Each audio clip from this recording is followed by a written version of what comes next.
Hello student, welcome to our YouTube channel. आज इस video में हम लोग जानेंगे लॉगरिथम्स के बारे में। यहाँ पे हम लोग 3 पॉइंट्स पे डिस्कशन करेंगे। What are logarithms, relation between indices and logarithms, and also some basic questions regarding logarithms. तो चलिए वीडियो को स्टार्ट करते हैं। तो सबसे पहले चलिए बात करते हैं व्हाट इज लॉगरिथम। तो लॉगरिथम की अगर बेसिक डेफिनेशन देखी जाए तो it is defined as power to which the number must be raised to get some desired value. अब इसका मतलब क्या है? इसको अगर सिंपल टर्म्स में देखा जाए तो इसको हम लोग ये भी बोल सकते हैं कि it is opposite of exponent.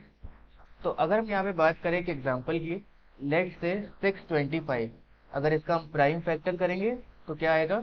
5 × 5 × 5 × 5, या फिर बोल सकते हैं 5⁴। अब इसी को अगर हमें लॉगरिथम फॉर्म में लिखना हो तो ये कैसे लिखा है? ये सबसे पहली बात तो एक्सपोनेंट के फॉर्म में लिखा है। तो अब अगर हम इसको चेंज करना चाहें लॉगरिथम्स के फॉर्म में, तब क्या हो जाएगा? तो यहाँ पे हम लिख सकते हैं log 625 to the base 5 is equal to 4। इसको फिर से एक बार ध्यान से देखेंगे, इसको हम लोग कैसे रीड करेंगे? log 625 to the base 5 is equal to 4। तो अगर हम इसी पे एक क्वेश्चन कर लें कि what raise to the power 5 is 625, तो आंसर विल बी 4। तो इसका मतलब जो हमारी पावर होती है, जो एक्सपोनेंट होता है इंडिसीज में, वही यहाँ पे आंसर हो जाता है। और जो बेस होता है वो यहाँ पे लॉग का बेस बन जाएगा। और जो फाइनल आंसर इंडिसीज में आता है, जैसे कि 625, वो यहाँ पे क्या हो जाएगा? लॉग के साथ अटैच हो जाएगा। फिर से अगर इसको देखें तो कैसे रीड करेंगे? log 625 to the base 5 is equal to 4। एक और एग्जांपल लेते हैं, 32। 32 का अगर हम प्राइम फैक्टराइजेशन करें तो क्या आएगा? 2⁵ आएगा। अब अगर इसी को हम चेंज करें लॉग के फॉर्म में तो क्या लिख सकते हैं? log 32 to the base 2 is equal to 5। या अगर क्वेश्चन करें क्या होगा कि what range to the power 2 is equal to 32, the answer will be 5। Alright, चलिए अब कुछ बेसिक क्वेश्चंस के बारे में बात करेंगे कि अगर हमें इंडिसीज के फॉर्म में गिवन है तो उसको लॉगरिथम के फॉर्म में कैसे कन्वर्ट करना है।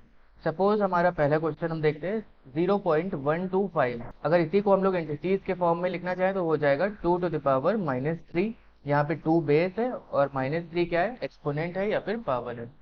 अगर इसको चेंज करेंगे लॉगरिथम फॉर्म में तो आप कैसे चेंज करेंगे? वीडियो पॉज करके ट्राई करिए।